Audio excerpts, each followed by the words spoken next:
पूछे बापू मानस गणिका की कथा आप अयोध्या में ही क्यों करना है? ये बेचारे कहां जाए बाबा? इस अवध में ना ये जो उद्धार की भूमि है, जो तारने वाली भूमि है, आपके शरण में आए हैं, आपके आशीर्वाद पाने के लिए आए हैं। कहां जाए? जाऊं कहां तजी चरण तुम्हारे। मुझे विवेकानंद जी याद आते हैं। राजस्थान के छोटे राज्य में विवेकानंद जी मेहमान हुए। ये तो दुनिया की प्रसिद्ध घटना है। और महाराजा ने स्वामी जी के सम्मान में एक समारंभ आयोजित किया।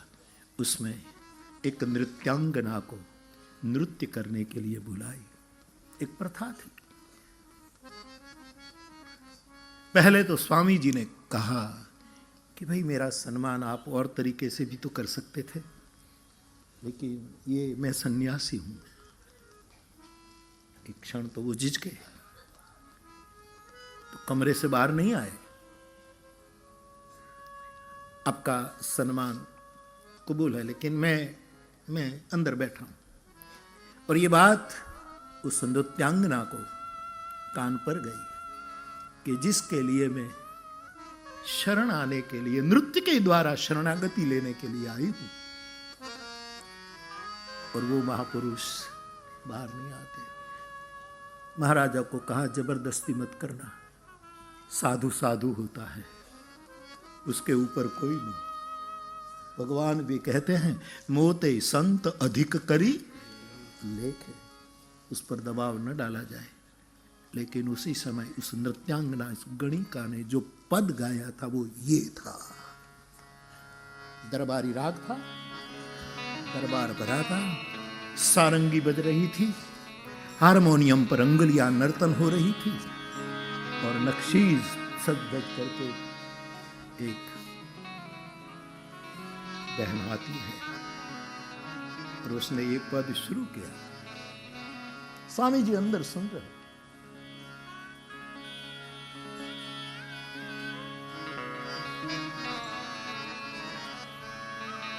क्या योग होता है? उस नृत्यांगना के मुख से शब्द निकले। ये पद तो परमात्मा की ओर गाने वाला था, लेकिन इस नृत्यांगना की दृष्टि दीवार को चीरती हुई स्वामी जी तक जा रही थी। घुंघरू की आवाज वहां तक जा रही थी, और उसने ये पद गाया, भगवान हमारे हरि अवगुण चित्त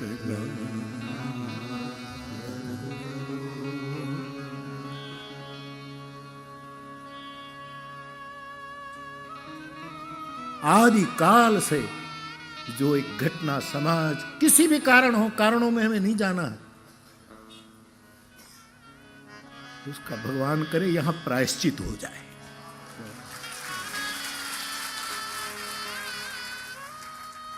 हमारे, और मुझे अब कोई संदेह नहीं कि भगवान पधारे, सभी संत पधारे, सबका आशीर्वाद है। हमारे हरि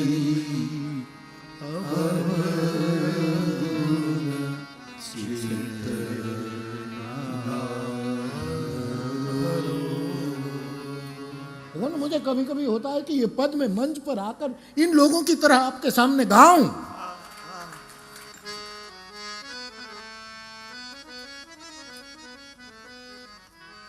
क्यों मैं पुकार करती हूं? महिला ने कहा क्योंकि हमने सुना है समदर्शी है नाम तिहारो,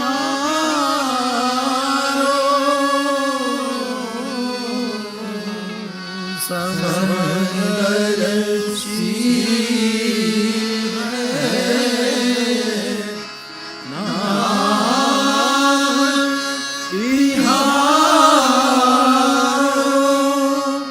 चाह तो पार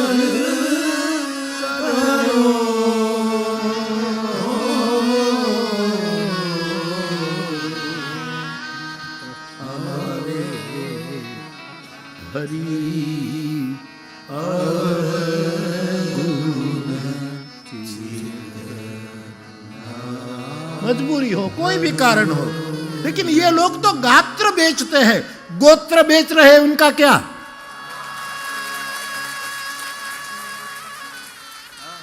जो स्वधर्म चूक रहे हैं, जो अपनी पूरी प्रवाही परंपरा को छोड़ रहे हैं। गोत्र का मेरा मतलब ये है, ये तो गात्र बेचने की बात, किसी कारण, लेकिन गोत्र बेचा। कृष्ण कहते बाबा, हमारे बाबा तो राम जी मैं ही है, लेकिन कृष्ण के प्रति आपका पक्षपात तो मैं जानता हूं। स्वधर्मे निधनम श्रेय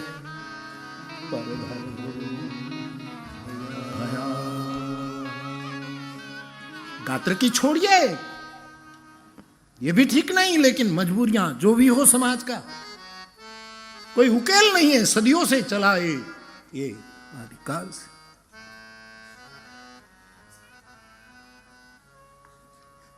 मेरे मन में पूरी अयोध्या की भूमि सवार हुई थी, सरजू बह रही थी। मुझे किसी ने पूछा, बापू राम जन्मभूमि मंदिर का मसला है और आपको तो अयोध्या रहना चाहिए, आपको तो अयोध्या में निवास करना। मैंने कहा हमारे पूज्य चरण कितने बैठे हैं,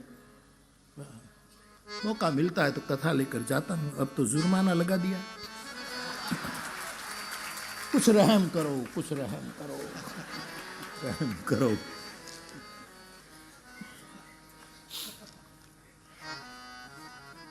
तो मुझे पूछा, पत्रकार मीडिया वाले भाई बहन भी पूछते कि आपको तो अयोध्या में रहना चाहिए। मैंने कहा मैं अयोध्या में नहीं रहता, मेरा भाग्य नहीं, लेकिन मुझ में अयोध्या रहती है। और अयोध्या का मतलब होता है जहां युद्ध नहीं है, जहां युद्ध नहीं उसी का नाम अयोध्या। जहां कोई विवाद नहीं, जहां कोई तकरार नहीं, उसी का नाम अयोध्या।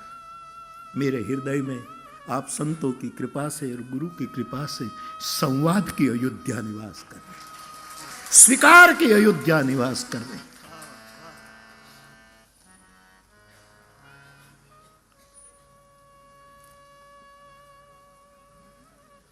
तो एक के बाद एक पंक्तियां शुरू है।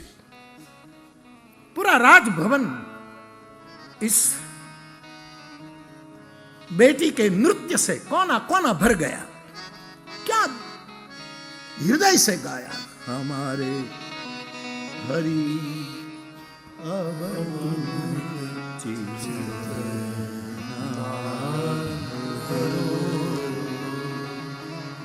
एक नदी एक नार का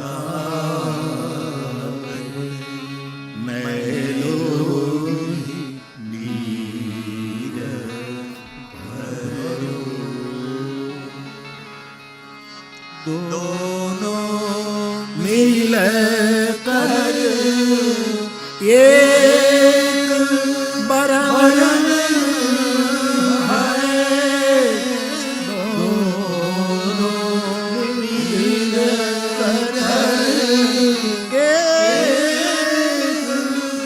बरन है, सुरसरी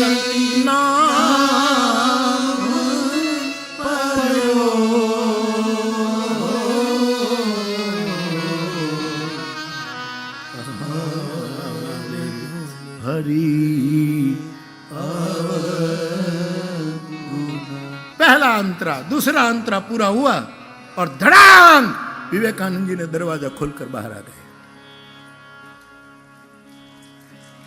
आंख में से जार जार आंसू।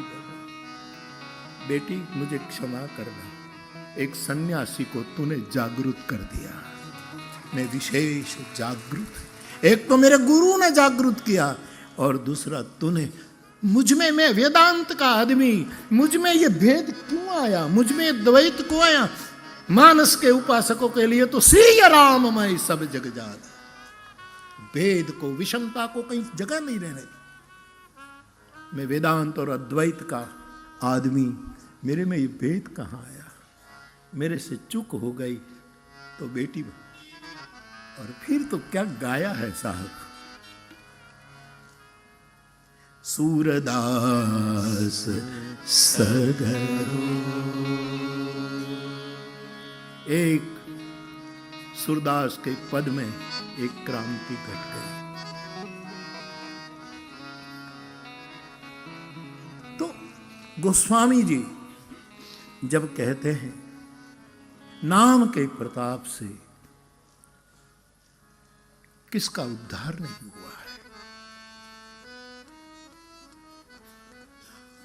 अयोध्या और पूरा जगत सीता राममय है। अयोध्या तो राममय है ही, राम कथामय है। हम भी किसी और वस्तु से अयोध्या को उनके मय करने नहीं आए हैं। हम जो राम का गुणगान आपकी कृपा से करते, हम थोड़ा विशेष सिया राममय होने के लिए आए हैं। तो आप आशीर्वाद, जिनके जीवन में कभी दिन देखने को नहीं मिलता, रात ही जिसका दिन है, इन लोगों को कौन बुलाएगा। और मैं दोनों हाथ उठा करके पूरे संसार को निमंत्रित करता हूं कथा में, तो इनको निमंत्रित क्यों न करूं।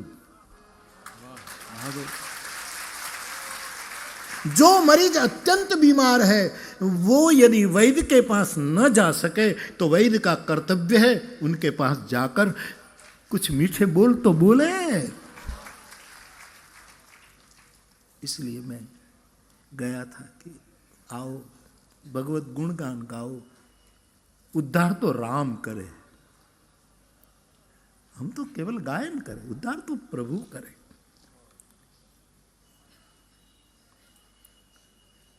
मैं सबको मिला, बहन बेटियों को।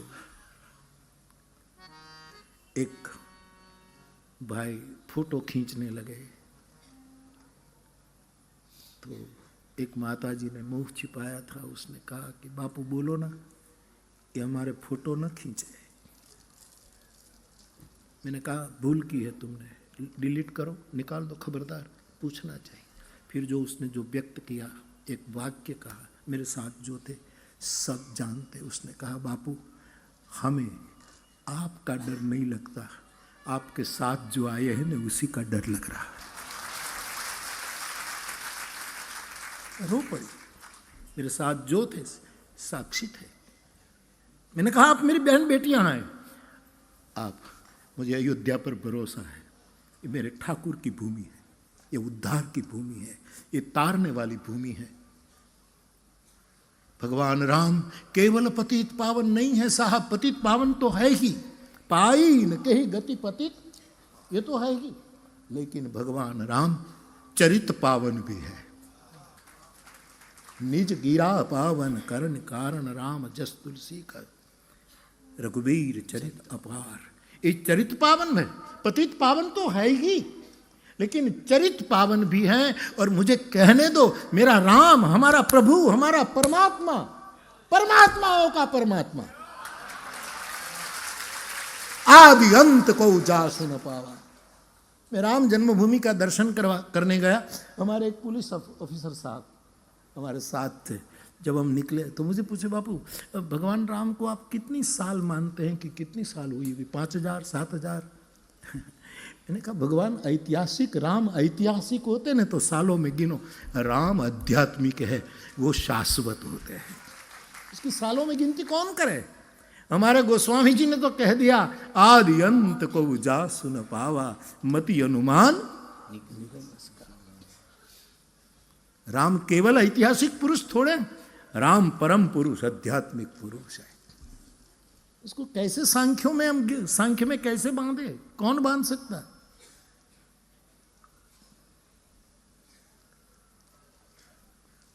तो कथा में सबको निमंत्रण दिया जाता है। मैंने निमंत्रण दिया कि आप आओ, सरजू स्नान करो, ठाकुर का दर्शन करो, संतों का दर्शन करो। और गंगा किसी को नहाने की मना नहीं करती है, तो सरजू गंगा है, वो भी नहाने की मना नहीं करेगी। और तुलसी ने राम कथा को भी सकल लोक जग पावनी गंगा कहा है। तो राम कथा में अवगाहन करने का आपका भी तो अधिकार है। आओ, मेरी व्यासपीठ स्वागत करती है।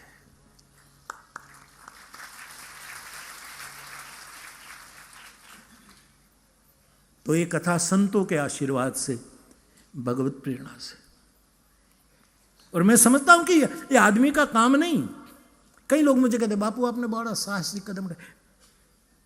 खबरदार, कोई साहसी, ये जो तुलसी ने किया, जो राम कथा ने किया, भगवान राम ने कहा, एक छली इंद्र के द्वारा छली गई, छली मलिन कतहु न प्रतीति, जो इंद्र का परिचय दिया गया, ये छली है, मलिन है, प्रतीति करने योग्य आदमी नहीं है, उसको कहीं भी विश्वास नहीं है, किसी पर वो नहीं करता, और ये छली है, ऐसा तुलसीदास जी ने इंद्र को लेबल लगा दिया।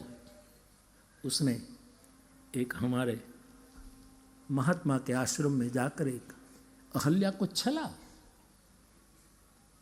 तो विश्वामित्र, उसके महामुनि विश्वामित्र उसके पक्ष में खड़े हो गए और राम को कहा, गौतम नारी श्राप बस। उसने कोई पाप नहीं, उसकी मजबूरी है, ये श्राप बस हुई है, पाप वश नहीं। गौतम नारी पाप बस, श्राप बस, उपल देह धरि धीर, चरण कमल रज चाहती, कृपा करहु रघुवीर। उस समय तो राम विग्रहवान धर्म साक्षात भूमंडल पर हम जैसों का कल्याण करने के लिए विचरते थे। आज विग्रह के रूप में नहीं है प्रभु, उनका नाम विग्रह सर्वश्रेष्ठ है। तो जहां भगवान राम भी जो जीवन में हार गए, इनके पास गए हैं। भगवत गीता के प्रत्येक अध्याय के भगवान, अब तो सब ज्यादा, प्रत्येक अध्याय का एक एक फलादेश है, एक्स्ट्रा, उस पर जो प्रथम अध्याय का फलादेश, दूसरे का, जैसे मानस के एक एक सोपान का फलादेश बताया है, वैसे इसमें पहले अध्याय का फलादेश बहुत प्यारा है साहब।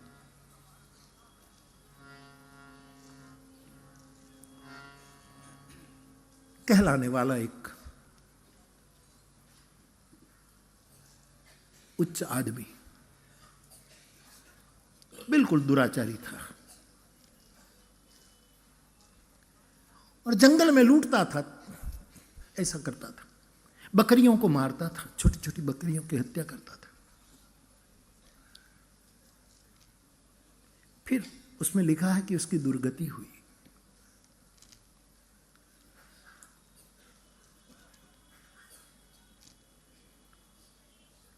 और उसने जो कुछ दुष्कृत्य किए हैं उसका फल भोगा। सार देखेगा, मैं और बातों में न जाऊं। फिर उसका दूसरा जन्म बैल के रूप में धरती पर बलद बना, बैल बनकर जन्मा।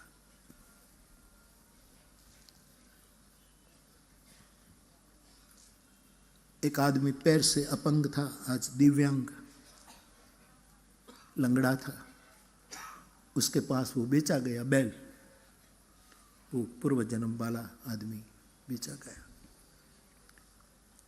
और ये एक पैर से वो था, वो बेचारा कुछ कर नहीं पाता था, वो बैल पर बैठकर घूमता है, खुद के लिए भी रोटी नसीब नहीं थी तो बैल को कैसे खाना खिलाए।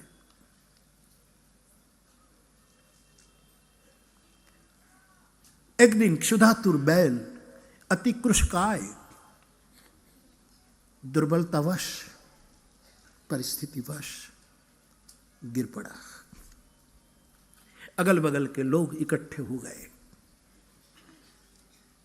जैसे आज भी हर प्रांतों में और देहातों में ऐसा आज भी है कि किसी का प्राण नहीं जाता हो ना, तो अगल बगल वाले आकर अपना अपना पुण्य देते हैं कि उसकी मुक्ति हो जाए।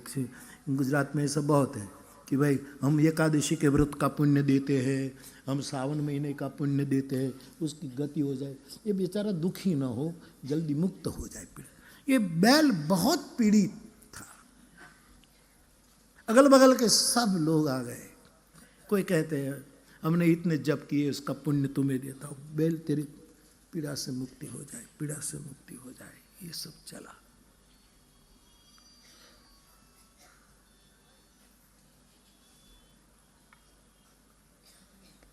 बहुत दुखी था।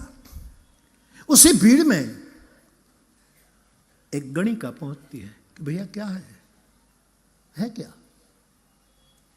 बोले ये बैल का जी नहीं जा रहा है, हमारे पास तो जो छोटा बड़ा पुण्य था वो दिया, लेकिन अभी कुछ रिजल्ट नहीं आ रहा है। तो बोले तुम्हारे पास नहीं तथाकथित कहलाने वाला समाज, तो बेचारी इनका हमारे पास तो क्या पुण्य हो, लेकिन फिर भी जाने अनजाने कोई पुण्य कर ले। मैंने देखा भगवान, मैंने देखा इन घरों में जाकर, कहीं राम की छवि है, कहीं धूप हो रहा है, कहीं जगदम्बा की तस्वीर है, वहां आरती हो रही है।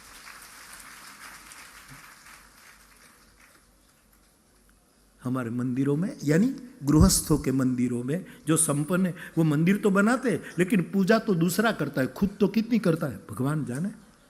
यहां ये स्वयं पूजा कर रही थी, मैंने नजरों से देखा। वो आई, हमने कितना पुण्य किया खबर नहीं, लेकिन मुझे भी बोलने का अवसर दो। तो सब कहने लगे तू, तेरे कोई पुण्य, तू पाप कर्मा, तेरे कौन पुण्य। बोले मौका तो दो। वो जाती है और कहते हैं जाने अनजाने में मेरे से कोई भी शुभ हो गया हो तो ये बैल की आत्मा दुर्गति न हो, मुक्त हो जाए। हाथ में जल लेकर गणिका ने जल डाला और बैल मुक्त हो गया। ये कथा है साहब, ये मेरे जेब से नहीं निकली है।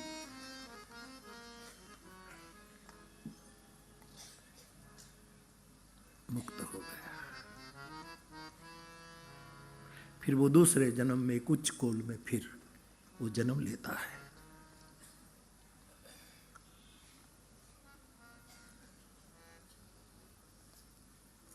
घूमता रहता है। फिर उसको इच्छा हुई कि मैं तोता बेचूं। वो तोता बेचता है।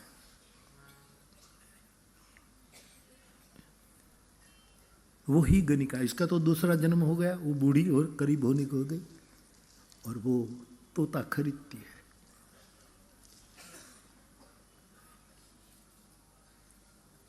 खबर नहीं गत जन्म का दोनों को कुछ वो हुआ होगा और उसको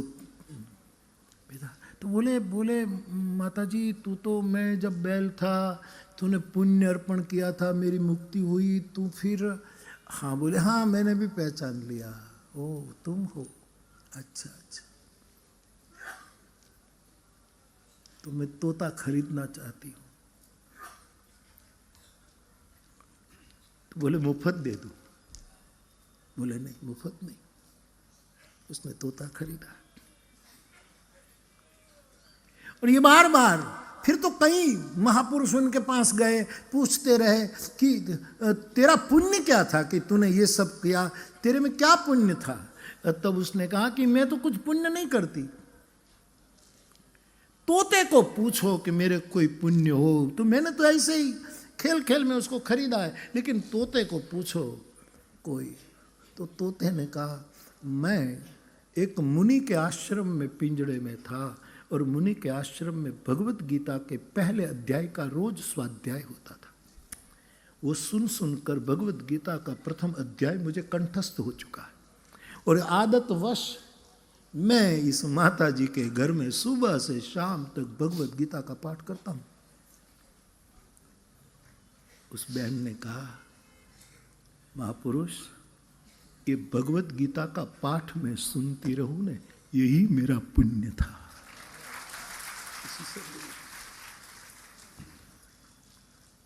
जासु पतित पावन बड़ नामा पाना।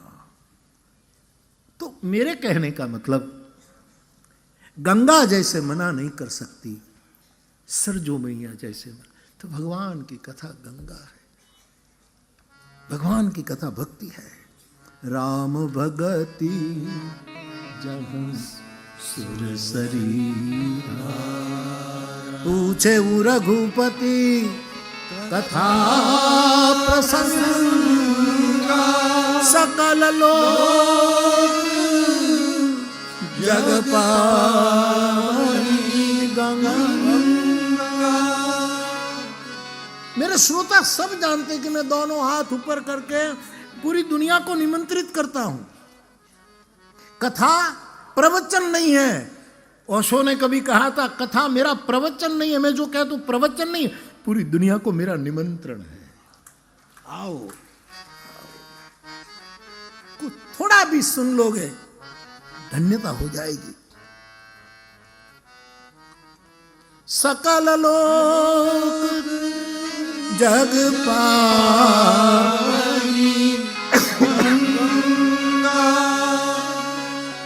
पूछे रघु कथा प्रसंग, सकल जग पावनी गंगा।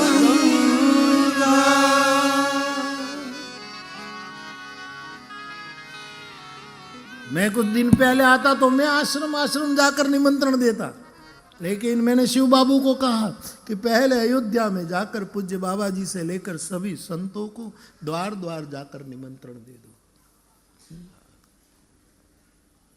मैंने दुनिया को निमंत्रण दिया, इसी रूप में इस समाज को भी निमंत्रित किया कि आप भगवत कथा सुनो। कभी भी अपने आप को निम्न मत समझो। मैं कोई सुधारने थोड़ा आया हूं, मैं स्वीकार करने आया हूं। विश्वामित्र ने राम को कहा, आप एक छली के द्वारा छली गई अहल्या को, और वो क्या चाहती है, वो क्या, देखो देखो मांग कितनी है विश्वामित्र, चरण कमल रज चाहती है। ये समाज मेरे समाज वालों को, साधु संतों तो उदार है ही, क्योंकि उनका इष्ट उदार है, ऐसो को उदार जगमाही। साधु संत तो उदार है ही, सवाल ही नहीं। लेकिन ये लोग कितना चाहते हैं, चरण कमल रज चाहती। सुधारने का कोई अभियान नहीं है ये, इस स्वीकारने का अभियान। राम ने सबको स्वीकारा है। तुलसी ने वासंती की अंतिम क्षणों में जाकर के, जब वासंती नाम की गणिका ने कहा कि मुझे रामचंद्र कृपालु भजमन सुना दो, मेरी मुक्ति हो जाए, और तुलसी ने उसको सुनाया है। ये कोई नया साहस नहीं है। थोड़ा बीच के कालों में इनके पीछे चलना हम भूल गए थे, पुनः उसी रास्ते में हम चल रहे हैं, ताकि कोई साथ, ये परमात्मा कराई, साधु संतों का आशीर्वाद से हो रहा है। आदमी, मैं अभी कहता हूँ, वैसे तो एक जैन मुनि का विचार है, वो कहते हैं मकर संक्रांति आती है प्रभु, तो कितनी पतंगे आकाश में उड़ती है। तो दूर से देखे हम तो आकाश में पतंग तो दिखाई दे, डोर भी ना दिखाई दे, कम से कम निकट जाए तो शायद डोर भी दिखाई दे, लेकिन ये तो देख ही नहीं पाते कि डोर किसके हाथ में है। पूरी कथा का डोर मैंने हनुमान के हाथ में सौंप दिया। हम तो जीव है यार, हम क्या है, तू संभाल। और परम तत्व के हाथ नहीं दिखाई देते। और मेरे मानस ने बड़ा आश्वासन दिया, बिनु पद चलन अब सुनहि बिनु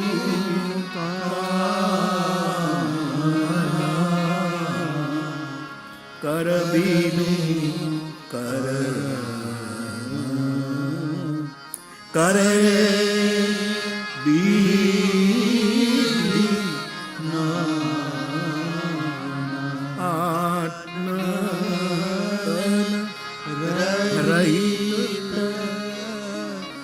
सकल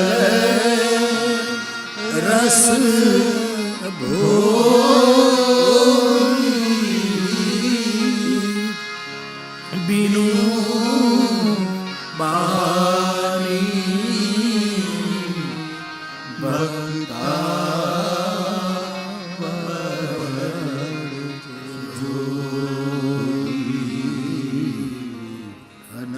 अनबीनु परस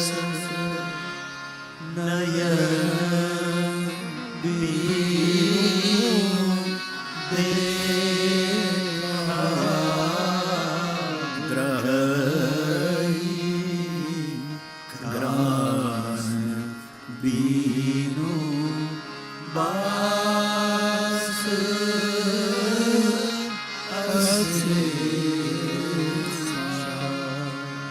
जिसका हाथ नहीं दिखाई देता वो करते हैं, संतों के आशीर्वाद करा देते हैं। तो राम केवल पतित पावन नहीं, पतित पावन तो है ही। गांधी ने भी, महात्मा गांधी ने भी यही कीर्तन कबूल किया था, रघुपति राघव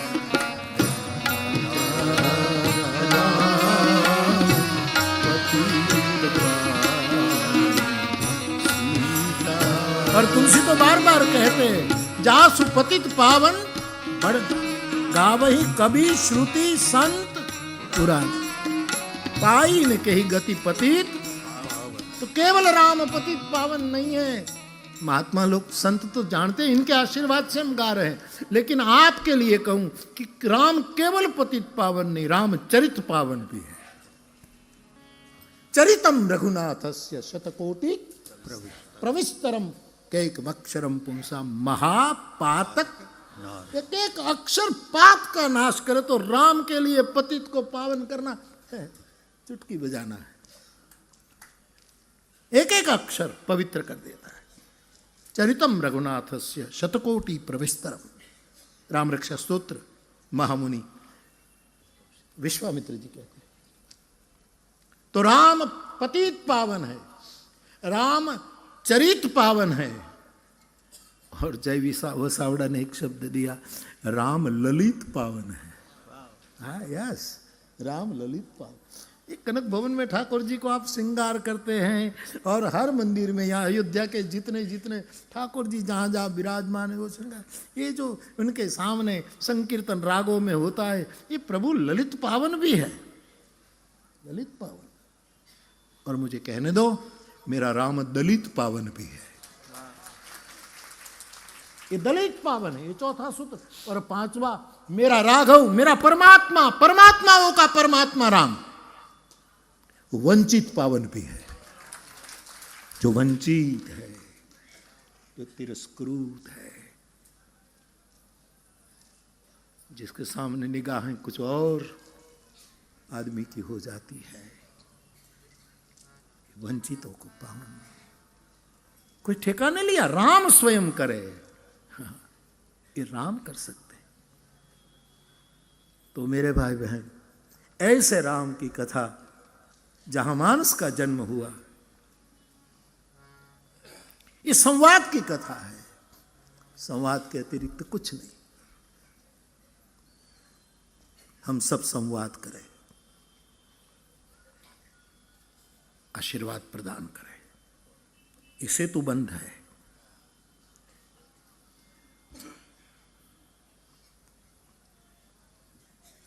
जो लोग दिन में मुख खुला रखते हैं,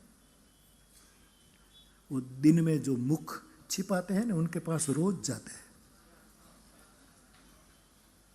ऐसा ये समाज, कारण कुछ भी हो, समाज सोचे, सरकार सोचे इनकी समस्याओं को। और मैंने कहा था कि मैं अयोध्या से केवल कथा गाकर नहीं निकल जाऊंगा।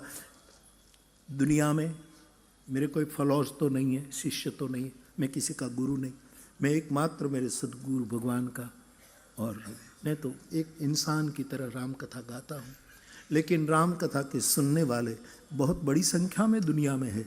मेरे फ्लावर्स, मेरी मानस वाटिका के फ्लावर्स है, उसको मैं प्रार्थना करूँगा कि कथा के बाद उसके लिए जो संस्थाएं काम करती हो, उनके पुनर्वसन के लिए, उनके बच्चों के लिए, उनके आजीविका के लिए, उनको कुछ काम हो, इससे वो बाहर आना चाहे वो बाहर निकले, इसके लिए भी तमाम साधु संतों की ओर से एक राशि इकट्ठी करके हम इन लोगों को दे देंगे। इन महापुरुषों की कृपा से करें। और दीनबंधु नेत्र विद्यालय, दीनबंधु नेत्र चिकित्सालय, मैंने हमारे शिव बाबू को कहा कि भगवान के पास जाकर उसके लिए, जहाँ दीन गरीब वंचित के मुफ्त में नेत्रों इलाज हो रहा है, उस हाँ दीनबंधु नेत्र चिकित्सालय, दीनबंधु नेत्र चिकित्सालय, उसके लिए भी। तो मेरे भाई बहन, केवल कथा गाकर नहीं, लेकिन साहब पूरे वन की सिंचाई, पूरे जंगल की सिंचाई तो मेघ महाराज कर सकता है। हम कर सकते हैं पूरे जंगल की?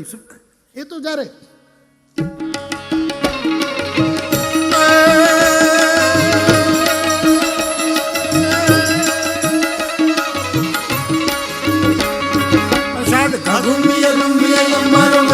बेवड़ चोवड़ी महलार बहरी लाड गहरी नीर चलन घर ऊपर हमने असर भरिया ए यजमान